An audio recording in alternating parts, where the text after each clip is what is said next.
WHO के मुताबिक cervical cancer globally चौथा कॉमन कैंसर है। हर साल तकरीबन 6,60,000 नए मामले सामने आते हैं इसके, और साल 2022 में तकरीबन 3.5 लाख मौतें सर्विकल कैंसर के चलते हुई।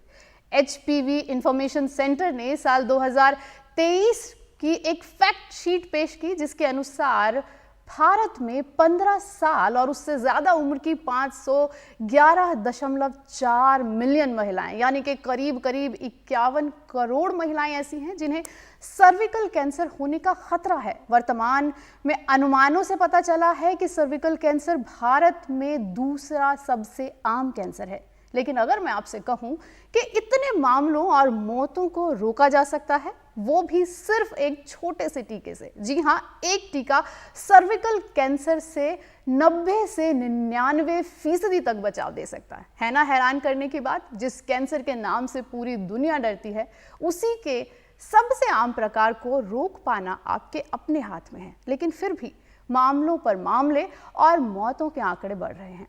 नमस्कार, मैं हूं अनिता शर्मा और सेहत की बात में मेरे साथ मौजूद हैं डॉक्टर नुपुर गुप्ता, डॉक्टर समीर और डॉक्टर निधि झा। आज करेंगे डर को कम और कैंसर के खिलाफ हौसलों को बुलंद, और एक्सपर्ट्स के साथ जानेंगे HPV वैक्सीन के बारे में। ये क्या है, किस तरह से काम करती है और कैसे सर्विकल कैंसर के खतरे को ये कम कर सकती है। डॉक्टर नुपुर, स्वागत है आपका। सबसे पहले हमें ये बताएं कि HPV वैक्सीन के बारे में तो हम जानेंगे ही आगे, लेकिन उससे पहले ये समझना जरूरी है कि सर्विकल कैंसर आखिर क्या है और ये कितना खतरनाक हो सकता है। तो जैसा कि हम देख रहे हैं कि सर्वाइकल कैंसर महिलाओं में एक बहुत कॉमन कैंसर है और यूजुअली ये डेवलपिंग कंट्रीज में ज्यादा कॉमन है। परंतु इसकी चर्चा इसलिए जरूरी है क्योंकि इसके लिए स्क्रीनिंग टेस्ट अवेलेबल है और इसके लिए प्रिवेंशन भी अवेलेबल है in the form of vaccine. और ये बच्चेदानी के मुंह पे होता है, इसलिए हम इसको, जो बच्चेदानी का मुंह है उसको सर्विक्स कहते हैं, इसीलिए इसका नाम है सर्वाइकल कैंसर। अगर हम हिंदुस्तान में देखें तो ये सेकंड मोस्ट कॉमन कैंसर है महिलाओं में। फर्स्ट मोस्ट कॉमन हम बोलते हैं ब्रेस्ट कैंसर है, पर ये सेकंड है। और जैसा कि डेटा आपने सुना कि इससे इतनी महिलाएं ग्रसित होती हैं हर साल और कितनी मौतें होती हैं जो कि हम प्रिवेंट कर सकते हैं। तो ग्लोबली ये कैंपेन चल रहा है कि हम सर्वाइकल कैंसर को किस तरह प्रिवेंट कर सकते हैं, किस एज में हम वैक्सीन लगा सकते हैं, कैसे हम स्क्रीनिंग टेस्ट कर सकते हैं, कैसे हम इसको प्री कैंसर की स्टेज में पकड़ सकते हैं। क्योंकि जब महिलाएं हमारे पास आती हैं तब सर्वाइकल कैंसर ऑलरेडी इतना एडवांस हो चुका होता है कि उसके लिए सिर्फ हमारे पास दो ही रास्ते निकलते हैं, या कीमोथेरेपी या रेडियोथेरेपी। परंतु यदि हम प्री कैंसरस स्टेज में इसको पकड़ पाएंगे तो उसके लिए हमारे पास बहुत से तरीके हैं उसको ट्रीट करने के लिए, और हो सकता है मेजर सर्जरी की जरूरत भी ना पड़े। जी कुछ प्रिवेंटिव मेजर्स भी लिए जा सकते हैं जो अब हम डिस्कस करेंगे। जी जी डॉक्टर निधि, स्तन कैंसर के बाद महिलाओं में होने वाला दूसरा सबसे आम कैंसर सर्विकल कैंसर है। एक अनुमान के अनुसार, जैसा कि मैंने पहले भी बताया, करीब 51 करोड़ महिलाएं भारत में ऐसी हैं जो इस कैंसर के जोखिम में हैं। तो वो कौन से ऐसे रिस्क फैक्टर हैं जो किसी महिला को सर्विकल कैंसर के जोखिम को बढ़ाते हैं? देखिए, जैसे कि मैडम ने कहा अभी कि इंडिया में इंक्रीज रेट है और क्यों बढ़ रहा है। सबसे पहले जो कहते हैं कि सोशियो इकोनॉमिकली पुअर कंट्रीज में ज्यादा होता है, इम्यूनिटी का बहुत रोल होता है। जो सेक्सुअल एक्टिविटी अगर एक एज से पहले शुरू हो जाती है तो उसके केस में ज्यादा होता है। मल्टीपल सेक्सुअल पार्टनर्स जहाँ पे होते हैं वहां पे ज्यादा होता है। पर्सनल एंड पेरिनियल हाइजीन जो हम कहते हैं वो अगर ठीक से ना किया जाए तो वहां पे ज्यादा होता है। स्मोकिंग ऑल्सो कहते हैं कि ये रिस्क फैक्टर कॉज करता है। अगर क्रॉनिक इलनेस कहीं पे ज्यादा है, जैसे कि डायबिटीज है, एड्स है, जो कि आपको इम्यूनो कॉम्प्रोमाइज स्टेट, जैसे इम्यूनिटी, जैसे कोविड में हम इम्यूनिटी की बात करते थे ना, तो इम्यूनो कॉम्प्रोमाइज स्टेट अगर है किसी का तो उन केसेस में ज्यादा होता है। जो प्रोलॉन्ग्ड सेक्सुअल एक्टिविटी होता है उसमें भी ज्यादा होता है। किसी फीमेल में अगर रेकरेंट इन्फेक्शंस हैं, STDs हैं, तो उनमें भी ज्यादा देखा गया। जी डॉक्टर, आपने बात की एसटीडीज की। अब यहाँ पर ये बात तो समझ आती है कि सर्विकल कैंसर में एचपीवी यानी कि एसटीडीज, जो कि कई तरह की एचपीवी हैं, उनका बड़ा हाथ है। लेकिन क्या आप ये जानते हैं कि एचपीवी को आप एक वैक्सीन की मदद से रोक सकते हैं? डॉक्टर समीर से जानते हैं कि कैसे एचपीवी वैक्सीन सर्विकल कैंसर से बचाव कर सकती है और ये कितनी इफेक्टिव है।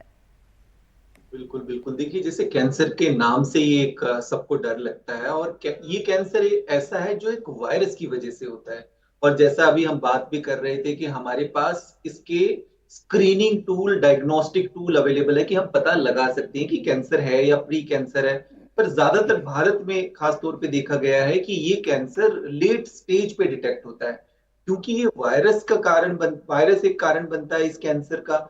उस वायरस के लिए वैक्सीन उपलब्ध है, और उस वैक्सीन की एफिकेसी काफी अच्छी है। जैसा कोविड के दौरान हमने सुना है कि वैक्सीन से हमारे शरीर के अंदर एंटीबॉडीज, इम्यूनिटी डेवलप होती है उस पर्टिकुलर वायरस के अगेंस्ट, जो कि कैंसर का कारण बनता है, स्पेसिफिकली सर्विकल कैंसर। सर इसमें हम जो एचपीवी की जो वायरस की बात कर रहे हैं, इसमें लगभग 100 तरह के स्ट्रेन होते हैं, डिफरेंट डिफरेंट तरह के।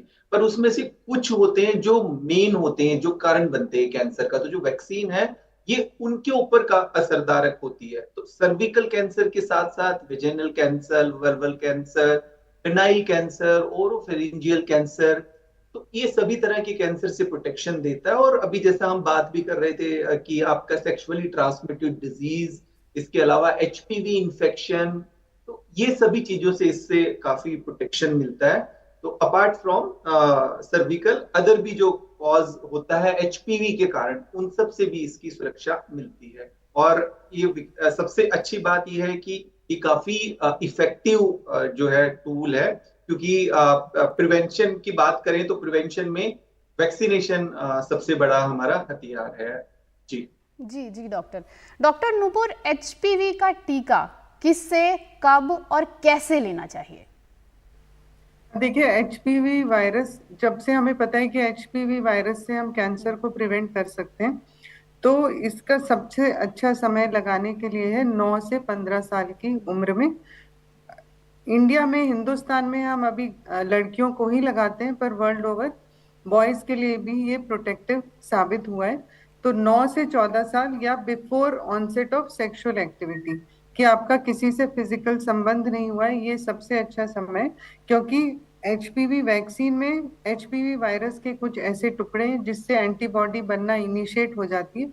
और सबसे अच्छा समय तभी है लगाने के लिए जब आपको कभी भी एचपीवी वायरस से एक्सपोजर नहीं हुआ है। तो ये जानना कि एचपीवी वायरस सेक्सुअल ट्रांसमिशन से आता है, तो यदि आपकी सेक्सुअल एक्टिविटी नहीं स्टार्ट हुई तो सबसे अच्छा समय वो होगा। 9 से 15 साल की उम्र में 2 वैक्सीन की डोज भी इनफ रहती है, जो कि 0 मंथ्स या 6 मंथ्स पे लगा सकते हैं। जिन महिलाओं या जिन लड़कियों को 15 साल तक वैक्सीन नहीं लगा, तो 15 से beyond up to 45 years of age हमें 3 वैक्सीनेशन के डोज देने पड़ते हैं, जो कि 0, 2 या 6 months. Second vaccine 1 to 2 months के बीच में कभी भी लगा सकते हैं। और 45 के ऊपर हमें ये नहीं लगाना है। परंतु जब हम वैक्सीन देते हैं तो सबसे इम्पोर्टेंट बात यह है कि जिस महिला को हम ये वैक्सीन लगा रहे हैं, उनको हम ये भी बताते हैं कि हमें पैप स्मीयर का जो स्क्रीनिंग टेस्ट है, जो सर्वाइकल कैंसर या प्री कैंसर को डिटेक्ट करता है, जो पैप टेस्ट है, वो फिर भी करते रहना है। और उसकी गाइडलाइन हमें फिर भी फॉलो करनी है, क्योंकि एचपीवी, हमें रिसर्च द्वारा पता है कि more than 150 types of HPV हमने देखे हैं आज तक। उनमें से कुछ ऐसे हैं जो जेनाइटल वॉर्ड्स को प्रिवेंट करते हैं, कुछ टाइप ऐसे हैं जिनसे कैंसर बनता है, और वैक्सीन भी उसी हिसाब से मैन्युफैक्चर हुई है। सबसे पहले जो वैक्सीन आई वो सिर्फ दो एचपीवी टाइप के अगेंस्ट बनी, जो एचपीवी टाइप 16 और 18 थे। उसके बाद क्वाड्रीवेलेंट वैक्सीन आई जिसमें 4 के अगेंस्ट प्रोटेक्शन मिला, 6, 11, 16 और 18। और जब लेटेस्ट है उसका नाम जो है वो नैनोवैलेंट वैक्सीन है, जो कि 9 टाइप्स ऑफ एचपीवी वायरस के अगेंस्ट एक्ट करती है। और यूजुअली ये कैंसर कॉजिंग या high risk type of HPV virus है। जी डॉक्टर समीर, अब यहाँ पर एक सवाल उठकर आता है कि हमने समझा 9 से 15 साल का एक एज ग्रुप है जिसमें ये वैक्सीन सबसे ज़्यादा इफेक्टिव है। इस वैक्सीन में एज ग्रुप किस तरह से अपना रोल निभाती है, मतलब एज फैक्टर इसमें इतना इंपॉर्टेंट क्यों है? क्या वैक्सीन का असर इस पे निर्भर करता है कि आपकी उम्र कितनी है? एज फैक्टर को जरा इसमें समझाएं। बिल्कुल बिल्कुल, देखिए दो चीजें हैं इसके ऊपर। एक तो जब हम प्रिवेंशन की बात करते हैं तो इन्फेक्शन होने से पहले ही प्रिवेंशन की बात करेंगे कि आपको एक बार इन्फेक्शन हो गया तो उसके बाद फिर प्रिवेंशन। तो प्रिवेंशन जितना अर्ली शुरू होता है उतना बेहतर है। तो जितनी भी रिसर्च इसमें आई है उसमें कि जैसे आपका सेक्सुअल एक्टिविटी शुरू होने से पहले, तो जो एक एज ग्रुप देखा गया है इसमें 9 से 14 साल वाला, जिसमें वो सबसे ज्यादा इफेक्टिव रहेगी। और अगर हम उसमें बात करें कि 9 से 14 मतलब आप 5th क्लास के अंदर तक है, उसमें 2 डोज आपको काम करेगी, 2 डोज आपकी सफिशिएंट है। उसके बाद फिर वो सेकंड फेज हो गया कि आप उस टाइम भी लगा सकते हैं। बट जितना एज लेट होगी, क्योंकि फिर उसमें आपकी कई चीजें और डिपेंड करती है, वो आपकी गायनिकोलॉजिस्ट डिसीजन लेंगी कि आप 30 साल की उम्र में, 40 साल की उम्र में आपको लगानी पड़ रही है, तो उसमें डेफिनेटली एफिकेसी कम हो जाएगी, क्योंकि उस समय तक आपको उस वायरस से एक्सपोजर हो चुका है। इस वजह से सबसे ज्यादा एफिकेसियस ये यंग एज के अंदर रहेगी, जो स्पेसिफिकली हमने एज को स्पेसिफाई किया है। जी, तो डॉक्टर नुपुर ने यहाँ पर एक बात और कही कि 45 की उम्र तक आप इस टीके को ले सकते हैं। तो क्या कुछ ऐसा है कि सर्विकल कैंसर का खतरा सिर्फ 45 साल की उम्र तक रहता है, या ये टीका आपको बचाव सिर्फ 45 साल की उम्र तक देता है? डॉक्टर निधि, इस पर हमें कुछ बताएं कि 45 की एज के तक अगर आपने ये टीका नहीं लिया है तो आप खुद को किस तरह से सुरक्षित कर सकते हैं?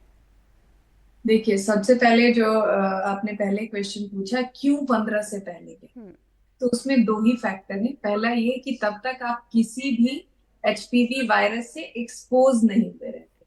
Most of the time less than 15 years age में सेक्सुअली एक्टिव नहीं होते हैं, आप किसी वायरस से एक्सपोज नहीं हुए होते। दूसरी बात ये होता है कि आप यंग में एज में होते हैं, आपकी इम्यूनोजेनेसिटी जो होती है वो अच्छी होती है, एंटीबॉडी बनाने की क्षमता जो होती है वो बच्चों में ज्यादा अच्छी देखी गई है। तो कहते हैं कि इसमें जो सक्सेस रेट है उसका सबसे ज्यादा वहां पे है, इसलिए इसको सबसे टारगेट एज ग्रुप में। मैम ने बात की 45 इयर्स के एज तक। कोई भी जब भी एचपीवी वायरस का इन्फेक्शन होता है वहां से उसको कैंसर बनने के पीरियड में जो है वो 10 से 15 साल का टाइम लगता है। तो अगर आप 45 इयर्स तक वैक्सीन दे रहे हैं तो आप लगभग 60-65 साल की उम्र तक उसको प्रिवेंट कर रहे हैं सर्वाइकल कैंसर, जो कि सबसे कॉमन एज है। उसके बाद उसका असर नहीं होता है।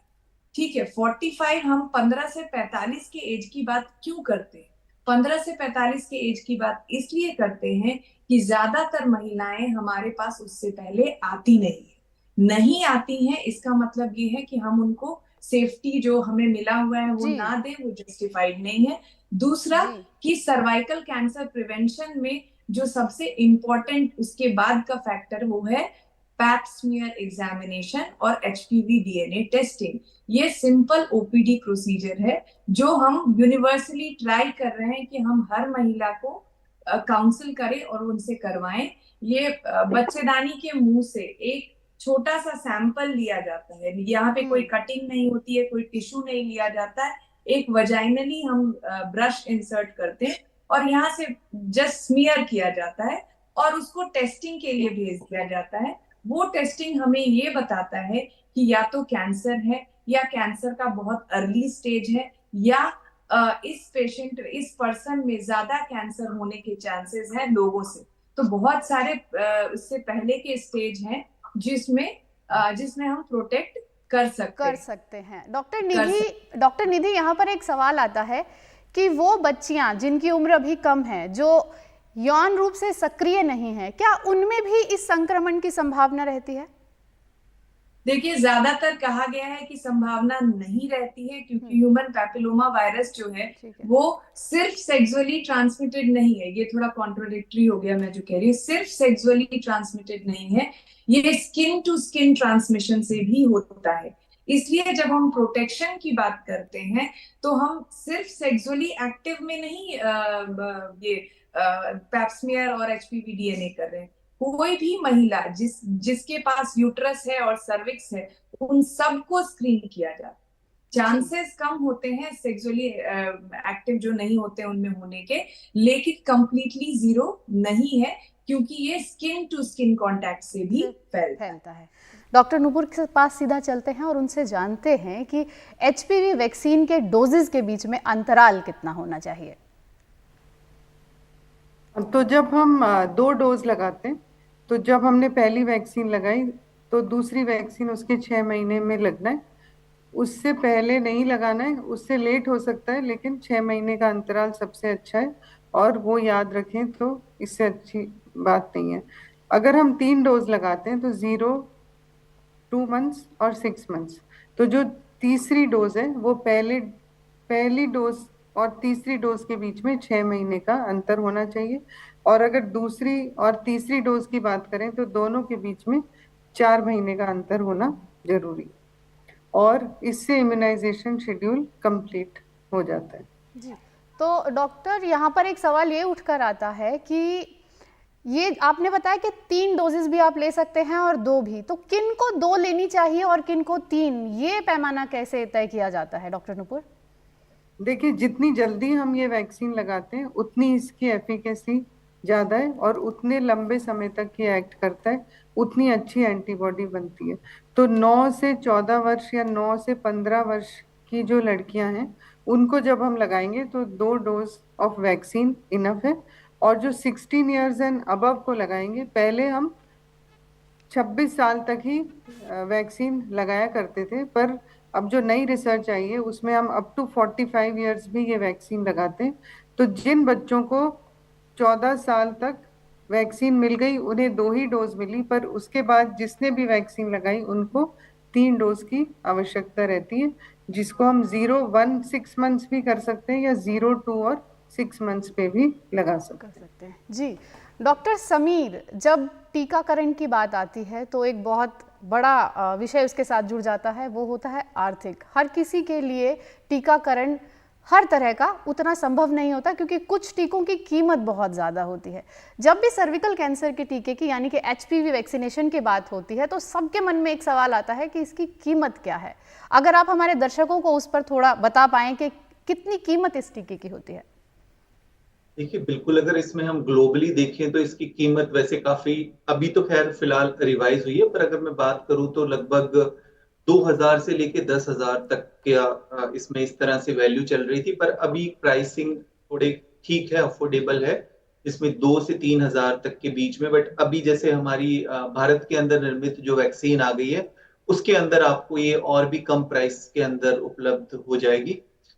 दूसरा ये है कि अगर वैसे भी हम देखें तो हमारे वैक्सीनेशन प्रोग्राम के अंदर 90% के करीब हमारा गवर्नमेंट वाला जो इम्यूनाइजेशन प्रोग्राम है उसमें ज्यादातर वैक्सीन शामिल होती है, और 10% के करीब ही ज्यादातर प्राइवेट वैक्सीन लगती है। तो अब जिस तरह से अगर ये गवर्नमेंट बैकएंड स्कीम में ये शामिल हो जाएगा तो उसके बाद डेफिनेटली इसका स्पीड अप भी ज्यादा बढ़ेगा। और जैसा देख भी रहे हैं कि हम शहरों के अंदर तो फिर भी अवेयरनेस रहती है, यहाँ पे लोग लगा लेते हैं, पर गांव में सेमी अर्बन एरियाज और रूरल एरियाज के अंदर जहाँ पर केसेस भी ज्यादा देखे गए हैं वहां पर कहीं ना कहीं, क्योंकि एक तो फाइनेंशियल भी है और दूसरा काफी इसको लेकर मिथ भी है, तो वहां पर डेफिनेटली वैक्सीनेशन बहुत ही कम है और ना के बराबर। जी डॉक्टर, लेकिन 2000 और 10,000 का अंतराल थोड़ा बड़ा है। क्या आप हमें यहाँ पर बता सकते हैं कि इसका कारण क्या है? क्योंकि अगर 2000 में एक वैक्सीन मौजूद है तो बहुत ही कम लोग होंगे जो 10,000 अब खर्च करना चाहेंगे। क्या कारण है कि एक ही वैक्सीन के 2 कीमतें अगर हैं और उनमें इतना अंतराल है? वो मैंने आपको वैसे ग्लोबली बताया है, पूरा इंटरनेशनली हम देखिए कि इस रेंज तक आता है। पर भारत के अंदर अगर हम बात करें तो आपकी अगर 2 डोज की बात करें तो 3,000-3,500 तक इस तरह से आपको उपलब्ध हो जाती है। जी डॉक्टर निधि, हम बात कर रहे हैं वैक्सीनेशन एचपीवी वैक्सीन की डोजेज की। हमें पता चला कि आप 2 या 3 डोजेज ले सकते हैं। क्या हो अगर कोई महिला या कोई बच्ची 1 डोज लेती है और उसकी दूसरी डोज मिस हो जाती है? देखिए, किसी भी वैक्सीन के मैक्सिमम एफिकेसी के लिए हम काम करते हैं। तो जो देखा गया है, एक तो मैं प्राइस से स्टार्ट करती हूँ।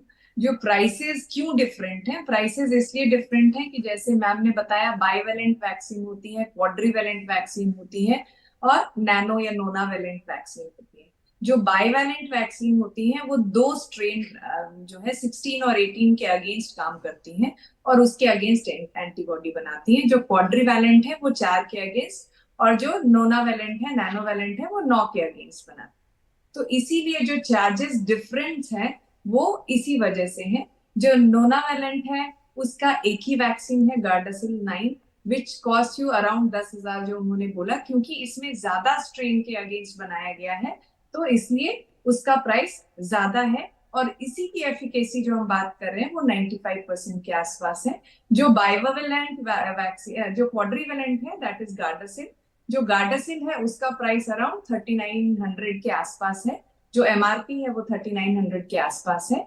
और वो 4 स्ट्रेन से हमें प्रोटेक्ट करती है। तो रीजन यही है कि अलग अलग प्राइस अलग अलग स्ट्रेन को कवर करते हैं, कम ज्यादा उसके बेसिस पे डिपेंड करता है। और दूसरा सवाल जो आपने पूछा कि अगर एक ही लगाएं तो क्या होगा, एक ही लगाएं तो ये होता है कि जो एफिकेसी 99% या 75% जो हमें मिलनी है वो उतनी नहीं मिलती। थोड़ी, जैसे हमने कोविड में भी देखा था, जो सेकेंड डोज और बूस्टर डोज लगाते हैं उनको कंप्लीट कवरेज मिलता है। जो कम लगाते हैं उनका भी अगर आप कंपेयर करें नॉर्मल पॉपुलेशन से तो वो उससे ज्यादा प्रोटेक्टेड है, लेकिन कम प्रोटेक्टेड है अगर हम जिन्होंने तीनों या दोनों डोज लगा ली हैं उनसे कम प्रोटेक्टेड। जी डॉक्टर नूपुर, एक सवाल हमारे पास दर्शकों से आया था। सवाल था कि अगर कोई लड़की ये वैक्सीनेशन लेना चाहती है, ये वैक्सीन लगवाना चाहती है, उसने पहली डोज ली, पहली डोज के 4 या 5 महीने के अंतराल में उनकी शादी हो जाती है और वो गर्भवती हो जाती हैं, ऐसे में दूसरी डोज वो कैसे ले सकती हैं? देखिए, एचपीवी वैक्सीनेशन की जो दूसरी डोज है वो प्रेगनेंसी में नहीं दी जाती। तो जब डिलीवरी हो जाएगी तो सेकेंड डोज तब ले सकते हैं, या फिर जो पूरा 3 डोजेस का जो प्लान है वो डिलीवरी के बाद कंप्लीट हो सकता है। तो हमारे पास भी बहुत सी महिलाएं ऐसे आती हैं जिनको प्रेगनेंसी है और डिलीवरी हो गई, लेकिन उन्हें कभी भी ये वैक्सीनेशन नहीं मिला। तो सबसे अच्छा समय डिलीवरी के बाद है, जब 3 डोज वैक्सीन दी जा सकती है। उससे मदर को भी कोई नुकसान नहीं है, बेबी को भी नुकसान नहीं है।